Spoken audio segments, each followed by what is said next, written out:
Hello दोस्तों, नमस्ते। स्वागत है आप सबका हमारे इस चैनल पर। आ गए हम फिर से अपने इसी चैनल पर टिल फाइनल डेस्टिनी पर, जो कि हम सबका चैनल है। तो बिना टाइम वेस्ट करे चलेंगे हम अपने टॉपिक पर।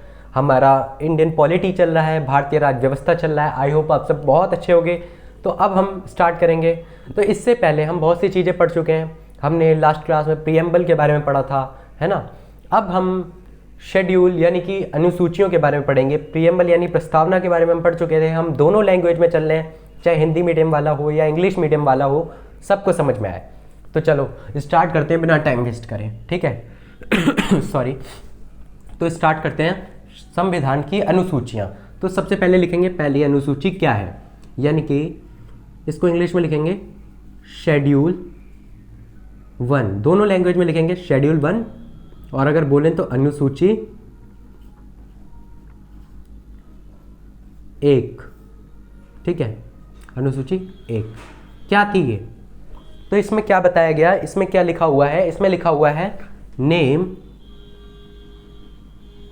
ऑफ, ठीक है। क्या लिखा है? Name of Indian states.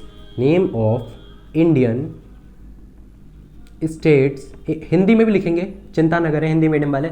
Name of Indian states and UT यानी कि यूनियन टेरिटरीज, ठीक है। यूनियन टेरिटरीज एंड यूटी की फुल फॉर्म लिखूं क्या, या समझ गए होंगे सब लोग? And there areas, and there areas, ठीक है। अब हिंदी मीडियम वाले जरा देख लें, ठीक है। हिंदी मीडियम के लिए अब हम देखेंगे तो भारतीय राज्यों एवं संघ शासित क्षेत्रों के नाम एवं उनके अधिकार, ठीक है। भारतीय, ठीक है, भारतीय राज्यों एवं संघ शासित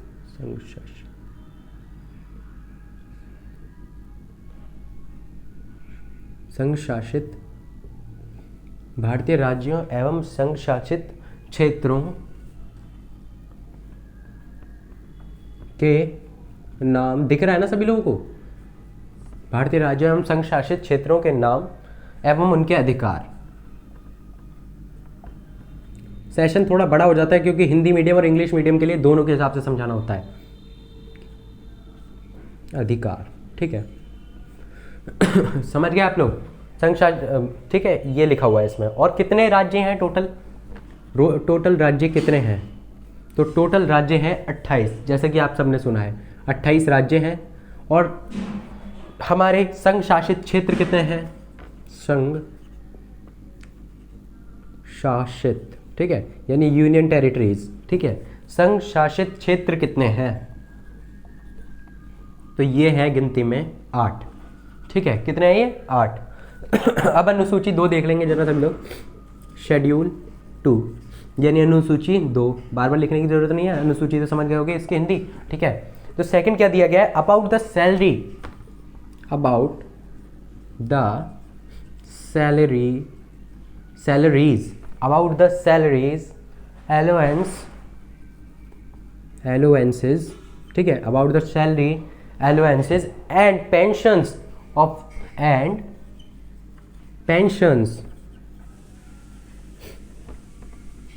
ऑफ गवर्नमेंट ऑफ इंडिया, ठीक है।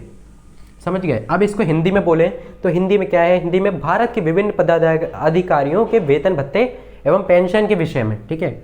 भारत के विभिन्न पद अधिकारियों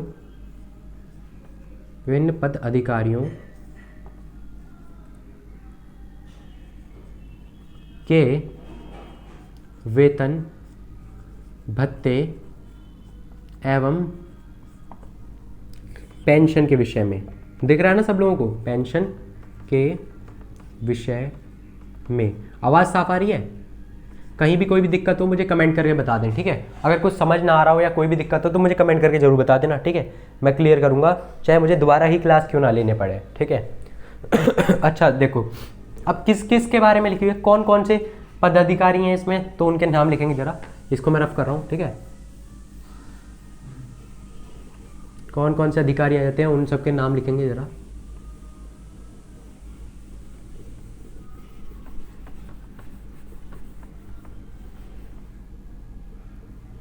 तो देखेंगे ज़रा, सबसे पहले तो आपका इनमें एक आ जाता है राष्ट्रपति। राष्ट्रपति जिसको प्रेसिडेंट कहा जाता है, प्रेसिडेंट। और आपका आ जाता है राज्यपाल, गवर्नर यानी कि, ठीक है, गवर्नर हो गया आपका। और आपका आ जाता है उपराष्ट्रपति, उपराष्ट्रपति, ठीक है, यानी कि वाइस प्रेसिडेंट, जिसको क्या बोला जाता है, वाइस प्रेसिडेंट। वाइस प्रेसिडेंट दिख रहा है ना सभी लोगों को, कहीं भी कोई दिक्कत तो नहीं है। और यही क्या होता है, यही हमारी राज्यसभा का सभापति भी होता है, ठीक है। तो इसको हम ऐसे ही बोल सकते हैं, राज्यसभा का सभापति। ओके, आ रही है इतनी बात समझ में सभी लोगों को, राज्यसभा का सभापति। पता है, अपने हैंड रिटन नोट्स जरूर बनाते चलना, बहुत यूजफुल होते हैं। चेयर पर्सन ऑफ राज्यसभा, ठीक है, राज्यसभा का सभापति भी होता है ना ये, राज्यसभा। अपने हैंड रिटन नोट्स जरूर बनाना, बहुत काम आते हैं, ठीक है। और कौन होता है, और आ जाता है आपका इसमें उपसभापति आ जाता है ना, राज्यसभा का उपसभापति। तो लिख देते हैं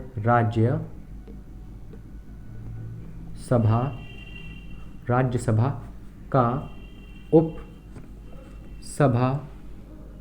उपसभापति, ठीक है, राज्यसभा का उपसभापति है ना, यानी कि वाइस चेयरपर्सन, ठीक है।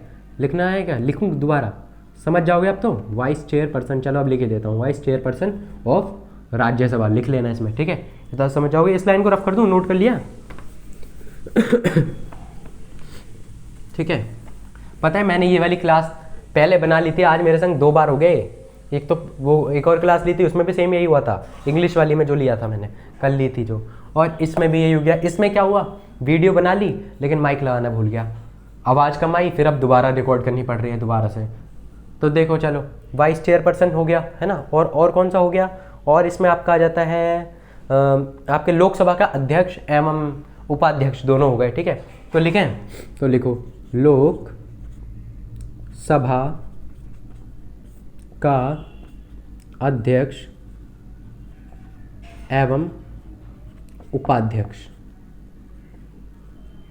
ये आ जाते हैं, ठीक है। इनको अगर इंग्लिश में कहें तो इंग्लिश में है speaker and deputy speaker of Lok Sabha, ठीक है, speaker and deputy speaker of Lok Sabha, ठीक है। आ रही है इतनी बात समझ में सब लोगों को, बहुत बढ़िया। चलो जी, नोट करते जरूर चलना, ठीक है। अब आगे अगर हम देखें तो सर्वोच्च न्यायालय एवं उच्च न्यायालय के न्यायाधीश, ठीक है, सर्वोच्च न्यायालय एवं उच्च न्यायालय के न्यायाधीश,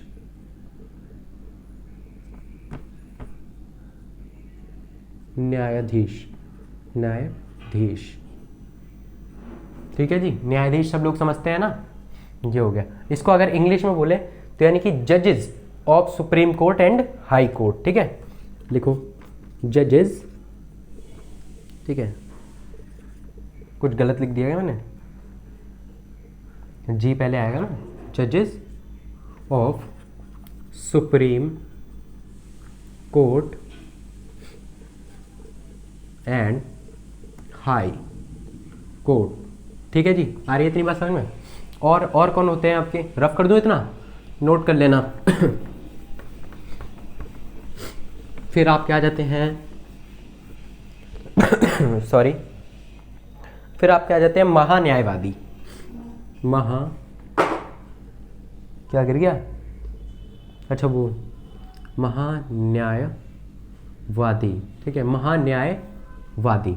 इसको क्या बोलते हैं महान्यायवादी को, ये होते हैं आपके attorney general of India. Attorney सुना कभी ये word, attorney general of India. आ रही इतनी बात समझ में, है ना। और कौन से होते हैं आपके, और होते हैं आपके महाधिवक्ता, महाधिवक्ता, महाधिवक्ता, ठीक है। महाधिवक्ता यानी कि सॉलिसिटर जनरल, सॉलिसिटर जनरल इनको बोल दिया जाता है, ठीक है। सॉलिसिटर जनरल हो गए आपके। और आपका अगर हम और बात करें तो आपका आ गया कैग।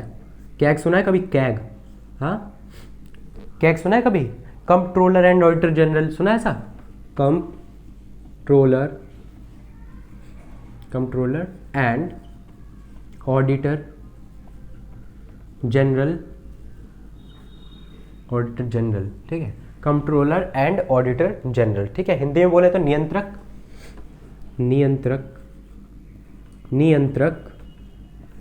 महालेखा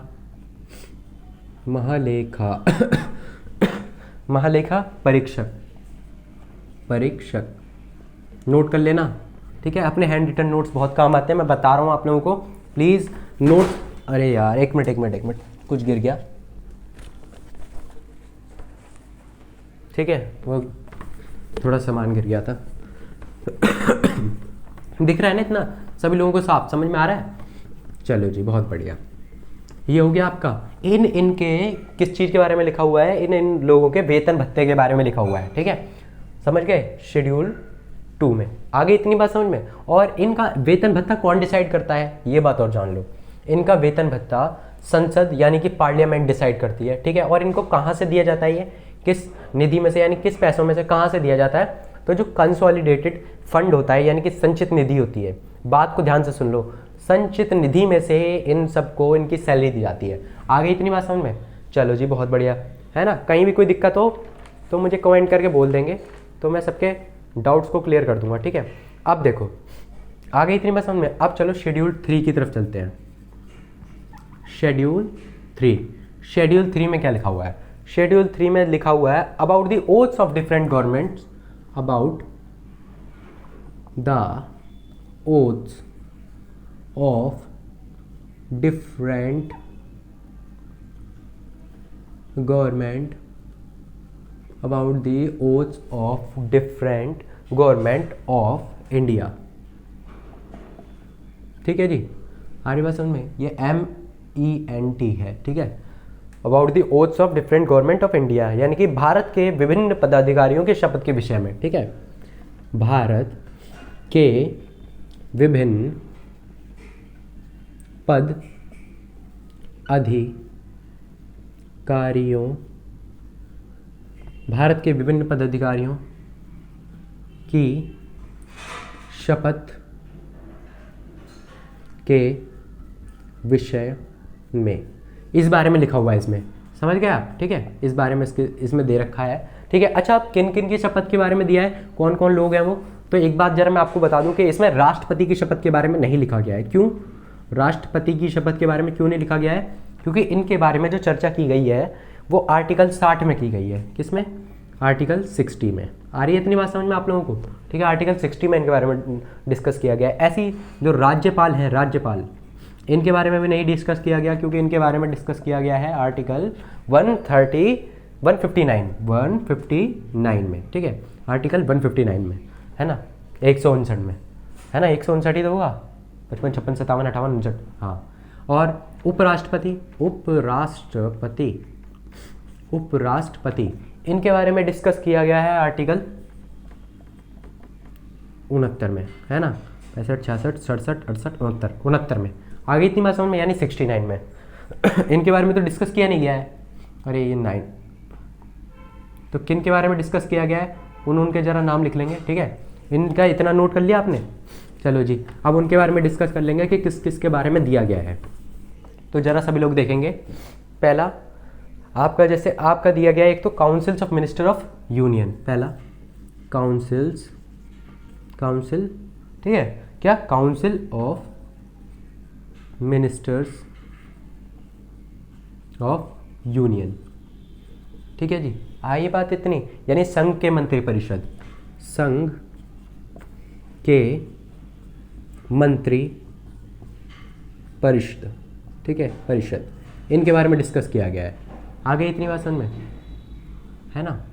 चलो जी, दूसरा अगर ले लें तो दूसरा क्या है, council of ministers of states, ठीक है, यानी कि राज्यों के मंत्र परिषद, राज्यों के मंत्री परिषद, राज्य के मंत्री परिषद। आ रही है इतनी बात समझ में, कहीं भी कोई दिक्कत नहीं है ना। और किसके बारे में दिया गया है, जजेस of supreme court and high court. इसके बारे में मैं पहले ही हिंदी में लिख चुका हूँ, यानी कि सुप्रीम कोर्ट और हाई कोर्ट, यानी कि सर्वोच्च न्यायालय और उच्च न्यायालय के जो न्यायाधीश हैं उनके बारे में, ठीक है। हिंदी में मैं इसको लिख दिया था मैंने पहले, ठीक है, या दोबारा लिखूँ बोलो, चलो लिख ही देता हूँ, ठीक है। सर्वोच्च, मैं कोशिश कर रहा हूँ एक भी चीज़ आपकी ना छूटे, सर्वोच्च। अच्छा एक बात और, इसमें से क्वेश्चन पता है किस टाइप के आ जाते हैं, इसमें से क्वेश्चन आ जाते हैं जैसे कि आपसे बोल दिया है कि शेड्यूल 3 में क्या लिखा हुआ है ना, तो ऑप्शंस आ जाएंगे कि क्या ये लिखा है या ये लिखा है या इनकी शपथ के बारे में लिखा है, तो आपको टिक करना है, या फिर वो शपथ आ जाएगी या कुछ भी मतलब लिखा आ जाएगा तो आपसे पूछ लिया जाएगा ये कौन से शेड्यूल में है। इस तरीके के क्वेश्चन बन जाते हैं और कई बार बनते हैं, तो इम्पॉर्टेंट है, ठीक है। सर्वोच्च न्यायालय, सर्वोच्च न्यायालय एवं उच्च न्यायालय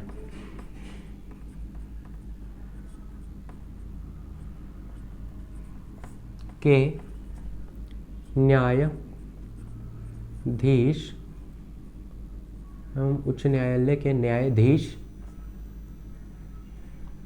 ठीक है, सर्वोच्च न्यायालय एवं उच्च न्यायालय के न्यायाधीश, ठीक है, इनके बारे में लिखा हुआ है। आगे इतनी बात समझ में।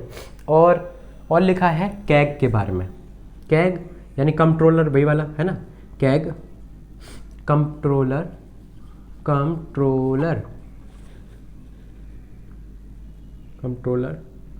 एंड ऑडिटर जनरल, ठीक है, कंट्रोलर एंड ऑडिटर जनरल, इनके बारे में लिखा हुआ है। आगे इतनी बात समझ में। मैं पहले बता चुका हूँ कंट्रोलर एंड ऑडिटर जनरल कौन है, महालेखा नियंत्रक परीक्षक, है ना, नियंत्रक अरे लो लिख ही देता हूँ, नियंत्रक महालेखा परीक्षक, ठीक है, हमने लिखा था इनके बारे में लिखा हुआ है ना, चौथे ये हो गए। और किसके बारे में लिखा हुआ है, और लिखा हुआ है एमपीज एमएलएज के बारे में लिखा हुआ है, ठीक है, तो लिख देते हैं जरा, एमपीज एंड एमएलएज, ठीक है, एमपीज एंड एमएलएज के बारे में लिखा हुआ है। सांसद एवं विधायकों के बारे में, कौन होते हैं एमपी और एमएलए, सांसद और विधायक, ठीक है, सांसद एवं विधायक। आई बात समझ में, है ना। चलो जी बढ़िया, आ रहा सब कुछ अच्छे से समझ में, उम्मीद है आप लोगों को बहुत अच्छे समझ में आ रहा होगा। तो समझ रहे हो आप लोग, आगे इतनी बात समझ में। चलो अब आगे बढ़ते हैं, शेड्यूल 4 की तरफ बढ़ते हैं। शेड्यूल 4 में क्या लिखा हुआ है ये देखेंगे जरा सभी लोग।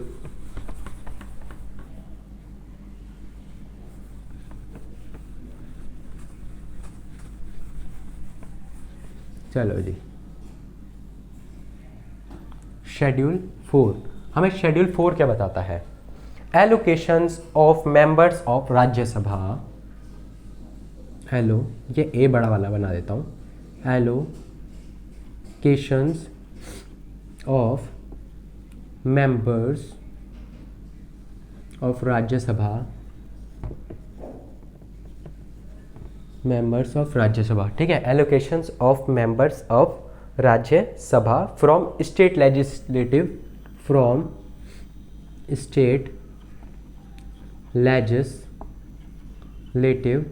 ठीक है, असेंबलीज, ठीक है, लेजिस्लेटिव असेंबलीज,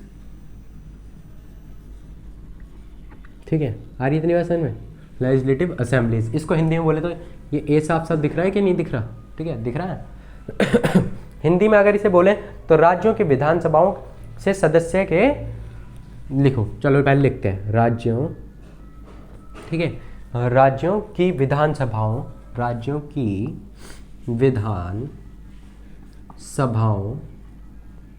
राज्यों की विधानसभाओं के जो सदस्य होते हैं ना, उनके उनके बारे में, राज्यों की विधानसभाओं से राज्यों की विधानसभाओं से राज्यों के सदस्यों का आवंटन, ठीक है, सभाओं से राज्यों, ठीक है, या राज्य लिख देते हैं, राज्य के, चलो, राज्यों के सदस्यों का आवंटन, ठीक है, आवंटन। अच्छा जी, चलो जी, आगे इतनी बात समझ में है ना। इसके बारे में इसमें लिखा हुआ है, यानी कि किस राज्य सभा से कितने कितने मेंबर जाएंगे, ये बात इसमें लिखी हुई है कि किस राज्य सभा से कितने कितने मेंबर जाएंगे, ठीक है। और ये किस बेसिस पर होता है, ये जनसंख्या के आधार पर होता है, ठीक है, जनसंख्या के आधार पर ही आवंटन किया जाता है। आगे इतनी बात समझ में। अब देखो जरा सब लोग देख लेंगे शेड्यूल 5 में क्या लिखा हुआ है। इंडियन पॉलिटी, भारतीय राज्य व्यवस्था चल रही है आपकी, तो ध्यान से देखेंगे आगे आगे क्या लिखा हुआ है। आगे है आपका किस बारे में दिया है, स्पेशल प्रोविजंस, ठीक है, स्पेशल प्रोविजंस फॉर दी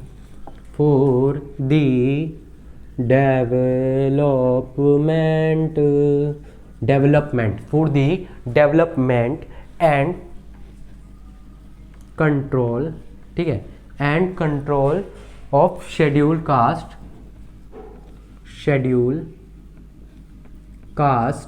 ठीक है, शेड्यूल कास्ट एंड शेड्यूल, ठीक है, शेड्यूल ट्राइब्स।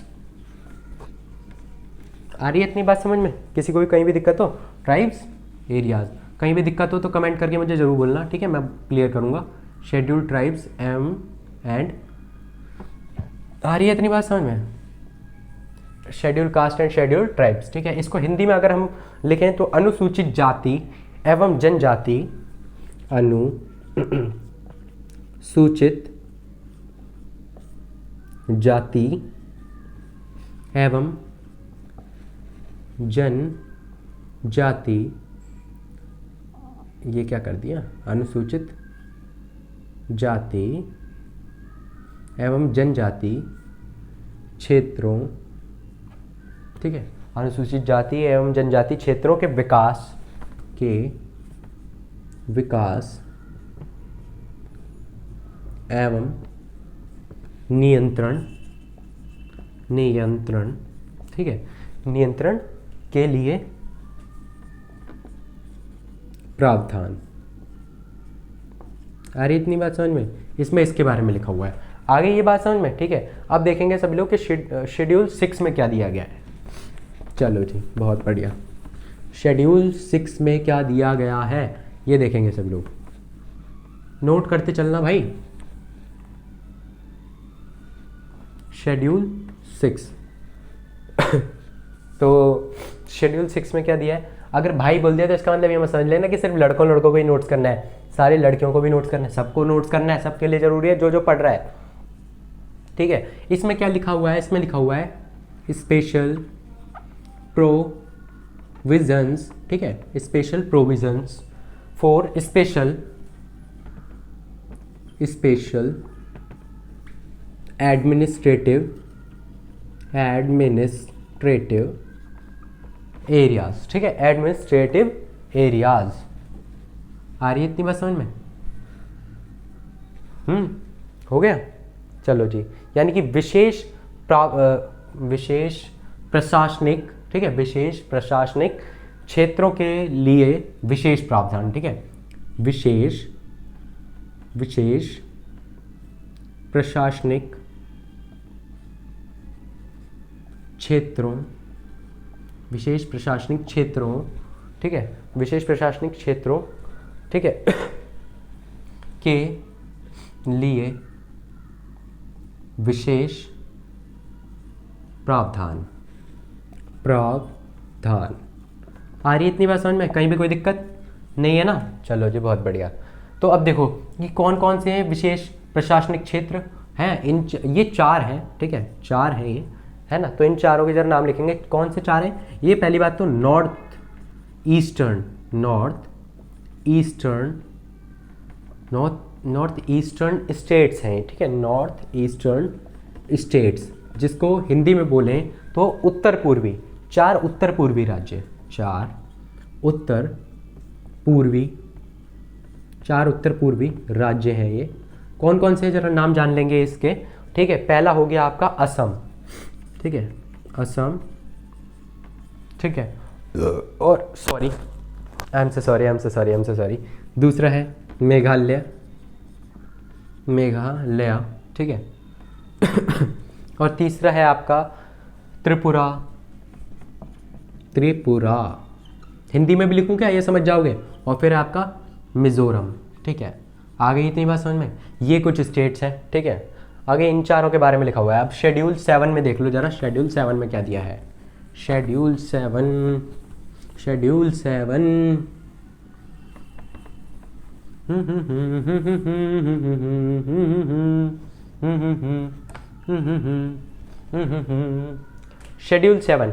7 में दिया गया है लिस्ट ऑफ कॉन्स्टिट्यूशंस के बारे में, ठीक है। लिस्ट ऑफ कॉन्स्टिट्यूशन इसके बारे में दिया गया है, समझ गए आप लोग। यानी कि लिस्ट, और वो भी एक लिस्ट नहीं है, 3 लिस्ट हैं, तो लिस्ट, ठीक है, लिस्ट ऑफ द कॉन्स्टिट्यूशंस, ठीक है। कॉन्स्टिट्यूशन यानी संविधान की सूचियाँ, संविधान की सूचियाँ लिखी हुई है इसमें, संविधान की सूचियाँ, संविधान की सूचियाँ। आ गई इतनी बात समझ में। चलो जी, लिखेंगे कौन कौन सी सूची है। तो पहली तो आपकी है, पहली है आपकी यूनियन लिस्ट, यूनियन लिस्ट, ठीक है। पहली क्या है आपकी यूनियन लिस्ट, जिसको हिंदी में बोलेंगे संघ सूची। क्या है आपकी संघ सूची। आ गई इतनी बात समझ में। अच्छा, ये जो संघ सूची है, ये वो विषय, इसमें वो विषय आते हैं जिन पर संघ द्वारा कानून बनाए जाते हैं, ठीक है। यानी कि यूनियन मेक्स लॉ, यानी यूनियन कानून बनाती है जिन पर, ठीक है। तो शॉर्ट में लिख देता हूं मैं, इसमें वो सब्जेक्ट आते हैं, वो सब्जेक्ट या विषय बोल लो, वो विषय आते हैं, सब्जेक्ट को हिंदी में बोलते हैं विषय, वो विषय आते हैं जिन पर संघ कानून, ठीक है, जिन पर संघ कानून बनाता है या बनाया जा, ठीक है, संघ के द्वारा कानून बनाया जाता है, ठीक है। संघ के द्वारा लिख देता हूँ, या संघ बनाता है ऐसे बोल दो, संघ के द्वारा कानून, संघ के द्वारा कानून बनाया जाता है, ठीक है, संघ के द्वारा। अच्छा, इसमें कितने विषय होते हैं, टोटल कितने सब्जेक्ट होते हैं? इसमें टोटल 100 सब्जेक्ट होते हैं। कितने? टोटल 100 सब्जेक्ट्स, ठीक है। 100 विषय हैं। अब देखो है तो 100 सब्जेक्ट्स, लेकिन नंबर्ड यानी गिनती में मतलब लिखे 97 तक ही जाते हैं। अब ऐसा क्यों भाई? जब 100 है तो कोई 97 यानी कि 97 कैसे लिख दिया जाएगा? तो वो बात ये है, जैसे हमारे जो टोटल आर्टिकल्स है ना, वो भी हमारे वैसे तो 450 से ज़्यादा है, लेकिन हम 395 ही मानते हैं उनको, है ना। वो इसलिए क्योंकि बोल दिया था ना, पार्ट ए है ना, 1 का ए 1 का बी, इस तरह ऐसे बोल देते हैं। इसी तरह समझ लो, इसमें 1 का ए 1 का बी इस तरह पार्ट में है, तो उस हिसाब से 97 ही पहुंचते हैं एंड तक, ठीक है। अच्छा, ये हो गया आपका। और दूसरी लिस्ट क्या है आपकी? दूसरी लिस्ट है आपकी स्टेट लिस्ट। कौन सी? स्टेट लिस्ट, ठीक है, यानी कि राज्य सूची, ठीक है। अब ये राज्य सूची क्या है? ठीक है, इसमें वो विषय आते हैं जिन पर राज्य द्वारा, ठीक है, इतना शॉर्ट में लिख रहा हूँ, इनमें वो विषय आते हैं जिन पर राज्य द्वारा कानून बनाया जाता है, जिन पर राज्य द्वारा कानून बनाया जाता है, ठीक है, जिन पर राज्य द्वारा कानून बनाया जाता है, इनमें वो विषय आ जाते हैं। आगे इतनी बात समझ में? अच्छा, अब देखो इसमें टोटल कितने विषय हैं? इसमें टोटल 61 यानी 61, इसमें टोटल विषय हैं 61 सब्जेक्ट्स हैं इसमें, है ना, 61 सब्जेक्ट्स हैं, जिसमें से काउंटिंग करने पर, ठीक है, ये वाले, और अब देखो ये 66 है ना, 66 है, लेकिन पहले कितने हुआ करते थे? अर्लियर लिख देता हूँ उसके लिए, अर्लियर। पहले कितने हुआ करते थे? पहले 66 हुआ करते थे। कितने? 66। लेकिन अब कितने रह गए? 61। भाई हिसाब पड़ा हुआ है ना, समझ गया आप। एक बात बताऊंगा कि इसमें से 5 किसको दे दिए गए। देखो इसमें 5 कम हुए हैं ना, 66 से 61 हो गए, है ना। तो अब देखो जरा एक बात देखेंगे, इसको रफ नहीं कर रहा हूँ, ऊपर वाले को ही रफ कर देता हूँ। चल, तो क्या लिखेंगे हम? शेड्यूल 7 में ही, मतलब तीसरी लिस्ट और आती है आपकी, जिसको बोलते हैं कनकरेंट लिस्ट। ठीक है, कॉनकरेंट लिस्ट बोल देते हैं जिसको, है ना, कनकरेंट बोलता हूँ मैं तो। ठीक है, कॉनकरेंट लिस्ट कौन सी होती है? ये होती है आपकी समवर्ती सूची, कॉनकरेंट लिस्ट, समवर्ती सूची, समवर्ती सूची।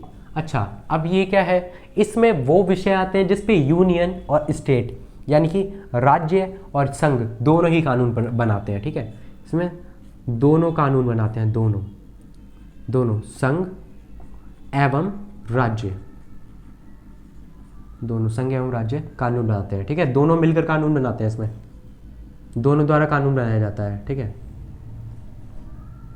राज्य द्वारा कानून बनाया जाता है। ठीक है, आई बात इतनी समझ में आ गई होगी, उम्मीद है इतनी बात आप लोगों को समझ में। अच्छा, अब ये बात देखो, इसमें टोटल कितने सब्जेक्ट हैं? इसमें टोटल सब्जेक्ट्स हैं कितने? इसमें टोटल सब्जेक्ट्स आपके हो जाते हैं 52। ठीक है, 52 सब्जेक्ट्स। कितने? 52 सब्जेक्ट्स। ठीक है, इसमें टोटल कितने हो जाते हैं? 52 सब्जेक्ट्स। जबकि पहले कितने हुआ करते थे? अर्लियर, जबकि अर्लियर यानी इससे पहले 47 यानी 47 हुआ करते थे, लेकिन अब 52 हो गए। कैसे हो गए? यानी पहले तो कम हुआ करते थे, अब कहाँ से हो गए? अब 5 ज़्यादा हो गए। और इसमें देखो 5 कम हो रहे थे, यानी यहाँ से 5 इसको दे दिए गए, समझ रहे हो आप। और ये 5 कब दिए गए? 42वें कॉन्स्टिट्यूशन अमेंडमेंट एक्ट, यानी कि संविधान संशोधन अधिनियम के तहत स्टेट लिस्ट में से, यानी राज्य सूची में से समवर्ती सूची को दे दिए गए। आई बात समझ में? 5 सब्जेक्ट। चलो इस बात को लिख देता हूँ, लिख लेना जरा, सभी लोग नोट कर लेना, है ना। तो लिखेंगे सभी लोग 42वें संविधान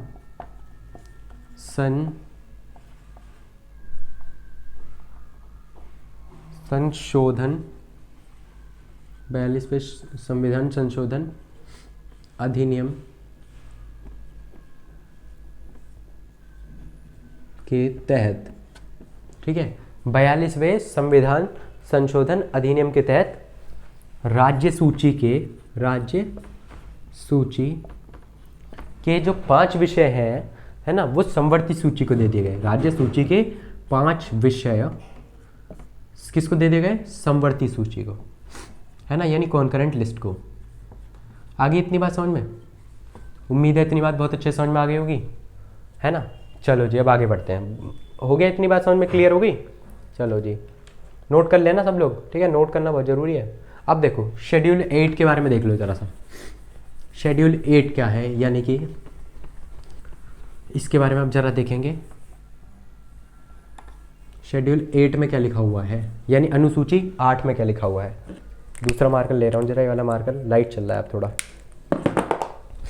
अनुसूची 8 यानी शेड्यूल 8, इसमें क्या लिखा हुआ है? इसमें लिखा हुआ है languages of the constitution, languages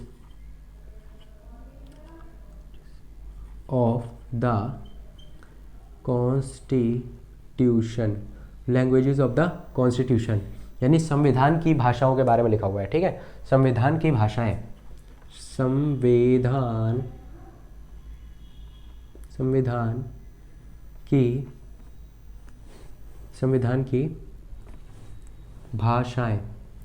संविधान की भाषाएं, ठीक है, इनके बारे में लिखा हुआ है। अच्छा, एक बात जरा मैं आपको बता दूं कि जब हमारा कॉन्स्टिट्यूशन यानी संविधान लागू हुआ था, ठीक है, जब संविधान लागू हुआ था, ठीक है, जब लागू हुआ था ना, तब कितनी लैंग्वेज थी, यानी तब कितनी भाषाएं थी, तब कितनी लैंग्वेजेस थी? तब टोटल 14 लैंग्वेज थी। लेकिन अब प्रेजेंट टाइम में, ठीक है, अब इस वक्त, ठीक है, प्रेजेंट में, है ना, ओहो,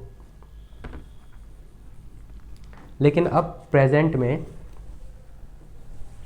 कितनी है? अब प्रेजेंट में कितनी है? In present at present time में कितनी है, अब 22 हो चुकी हैं, यानी इनकी संख्या 8 और बढ़ चुकी है। ठीक है, तो इसमें तो इतनी भाषाओं के बारे में लिखा था। ठीक है अच्छा देखो, तो बढ़ चुकी हैं, तो अब कौन कौन सी भाषा हो गई, तो पहली भाषा बढ़ी 21वें यानी 21st, शॉर्ट में ही लिखूंगा मैं, कॉन्स्टिट्यूशन अमेंडमेंट एक्ट यानी कि CAA यानी कि संविधान संशोधन अधिनियम के तहत। ठीक है, 21वें संविधान संशोधन अधिनियम के तहत, जो कि कब हुआ था, 1967। ठीक है, 67 में, यानी कि 1967 में हुआ था ये वाला। आगे बात समझ में। इसमें कौन सी भाषा ली गई थी, सिंधी भाषा जोड़ी गई थी, सिंधी। आगे बात समझ में इतनी। ठीक है, सिंधी भाषा जोड़ी गई। ये लिखा है कॉन्स्टिट्यूशन अमेंडमेंट एक्ट, अगर किसी को कंफ्यूजन हो, यानी कि संविधान संशोधन अधिनियम, है ना। ठीक है, और फिर ये देखो, अब इसके बाद क्या हुआ, इसके बाद 71वें यानी कि 71st कॉन्स्टिट्यूशन अमेंडमेंट एक्ट जो हुआ था, है ना। ये पहली बात तो ये कब हुआ था, ये हुआ था 1992 में, यानी कि 1992 में। ठीक है, ये हुआ था। और इसमें कौन कौन सी भाषा जोड़ी गई थी, इसमें जोड़ी गई थी नेपाली,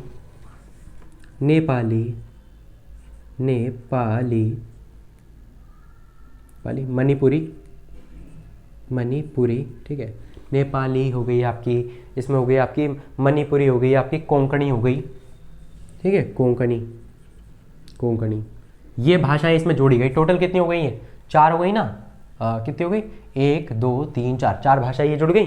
ठीक है, और फिर क्या हुआ, और फिर 92 यानी कि 92वां, यानी कि 92nd, ऐसे मतलब 92nd बोल रहा हूँ, है ना, यानी कि वही बोल दिया मैंने, है ना, यानी 92वां जो कॉन्स्टिट्यूशन अमेंडमेंट एक्ट हुआ, है ना, यानी कि संविधान संशोधन अधिनियम हुआ। पहली बात ये कब हुआ, ये तो 2003 में हुआ। ठीक है, 2003 में हुआ।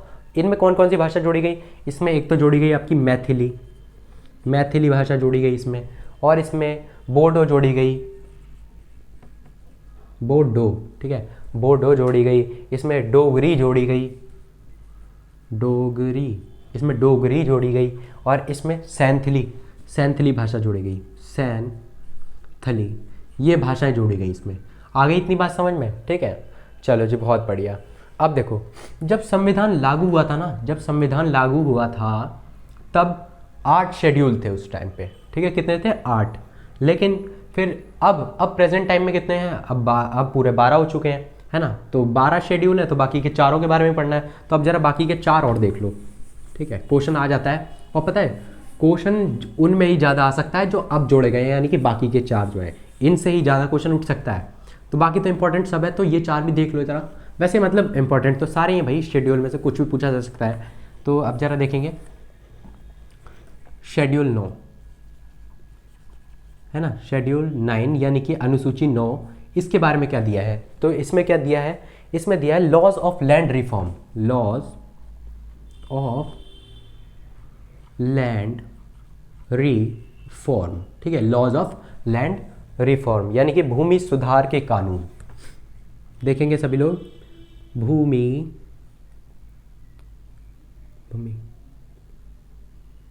कुछ गलत लिख रहा हूँ क्या मैं, हाँ, भूमि सुधार के कानून। ठीक है भाइयों, माफ़ी मांग रहा हूँ अगर कहीं पे कुछ स्पेलिंग मिस्टेक हो गई हो तो। ठीक है, भूमि, मेरे हिसाब से भूमि ऐसे लिखा जाता है, ये बड़ी की मात्रा नहीं आती है ना, ऐसे ही होगा, भूमि सुधार के कानून। ठीक है, तो भूमि सुधार के कानून, है ना, भूमि सुधार के कानून के बारे में जरा हम जानेंगे। तो इसमें क्या दिया गया, देखो सबसे पहले तो ये कब आया, ये वाला शेड्यूल कब जोड़ा गया, ये जोड़ा गया आपका फर्स्ट कॉन्स्टिट्यूशन अमेंडमेंट एक्ट में, फर्स्ट CAA यानी कि फर्स्ट संविधान संशोधन अधिनियम के तहत, है ना, एक्ट लिख देता हूँ। और कब हुआ था ये, 1951 में, यानी 1950 में तुम्हारा संविधान बना ही था। उससे अगले साल में यानी 51 में ही ये वाला आ गया। ठीक है, ये वाला पहला ही संशोधन कर दिया गया, है ना, भूमि सुधार का कानून। इसमें क्या था, इसमें ऐसा था कि देश के विकास के लिए, है ना, देश के भले के लिए अगर सरकार को किसी की भूमि जब्त करनी पड़े यानी लेनी पड़े, तो उस पर सरकार का पूरा हक है, किसी भी मनुष्य को ये हक नहीं है, किसी भी इंसान को ये हक नहीं है कि वो जा कर के सरकार की शिकायत करे, हैं सुप्रीम कोर्ट में जा कर के उसके खिलाफ मतलब वो केस वेस लड़े। ऐसा नहीं कर सकता बिल्कुल भी, ठीक है। सरकार को पूरा हक है। अब देखो शेड्यूल 10 में क्या दिया गया है, शेड्यूल 10 ये क्या था आपका, शेड्यूल 10 यानी 10वां जो शेड्यूल है, इसमें दिया गया है anti defection law, anti defection law यानी कि दल बदल कानून। जो आपका था ना दल बदल कानून निषेध कर दिया गया, ठीक है, दल बदल निषेध कानून, ठीक है। समझ गए आप इतनी बात? दल बदल निषेध कानून, ठीक है, समझ गए आप। इस टाइम पे जब ये हुआ था ना, पहले तो यही देख लो कि कौन से संशोधन में हुआ था। ये हुआ था 52 वो है ना, यानी कि 52, ठीक है, यानी 92 कह रहा हूँ यार, 52वां है ना, जो 52वां संविधान संशोधन अधिनियम हुआ था ना, यानी CAA कॉन्स्टिट्यूशन अमेंडमेंट एक्ट जो हुआ था 52वां, ठीक है, यानी 52 वाला। ये कब हुआ था? पहली बात तो ये हुआ था 1985 में, ठीक है, इतनी बात समझ में आ गई। और इसमें ये एंटी डिफेक्शन लॉ कर दिया गया, यानी दल बदल कानून को निषेध कर दिया गया। और किसकी सरकार थी उस टाइम? राजीव गांधी की सरकार थी। आ गई इतनी बात समझ में? चलो जी रफ कर दो इसको, नोट कर लेना। अब बाकी आपका बचा है, यानी अब जो बचे आपके 2 बचे, ठीक है, 10 तक आपने देख लिए।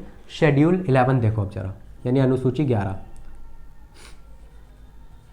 है ना, शेड्यूल 11 क्या है आपका? अनुसूची 11 क्या है आपकी? अनुसूची 11 है आपकी पंचायत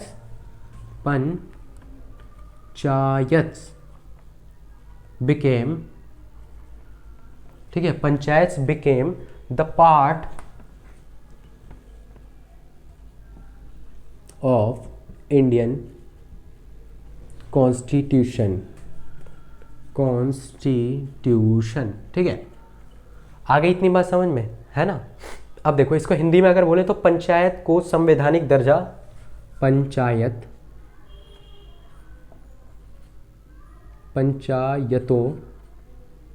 को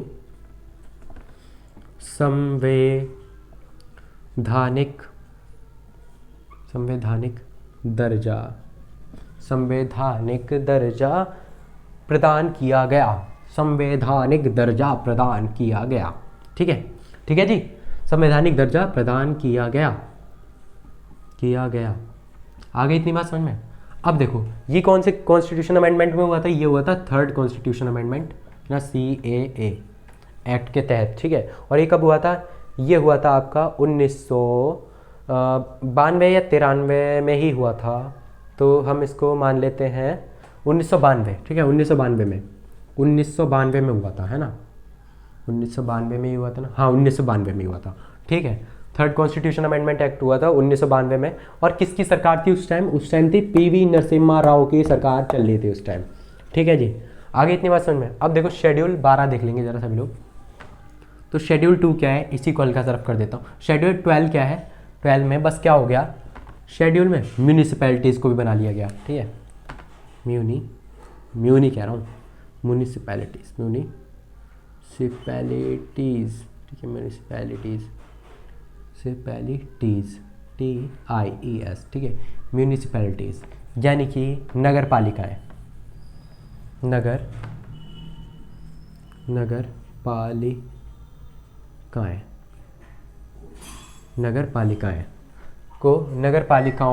पालिकाओं होगा ना, नगर पालिकाओं को संवैधानिक दर्जे, नगर पालिकाओं को संवैधानिक दर्जा प्रदान किया गया, ठीक है। और ये कौन से कॉन्स्टिट्यूशन अमेंडमेंट एक्ट में हुआ? ये हुआ 74वें यानी कि 74th, ठीक है, 74th कॉन्स्टिट्यूशन अमेंडमेंट एक्ट में हुआ ये, ठीक है। और 1992 में ही हुआ। आ गई इतनी बात समझ में? ठीक है, कुछ रहा तो नहीं। शेड्यूल हमने कर लिया पूरा आज, ठीक है। पूरी वीडियो देखने के लिए thank you so much. I hope आप सबको बहुत अच्छे से समझ में आया होगा, आपको वीडियो बहुत अच्छी लगी होगी। चलो मिलते हैं फिर नेक्स्ट क्लास में।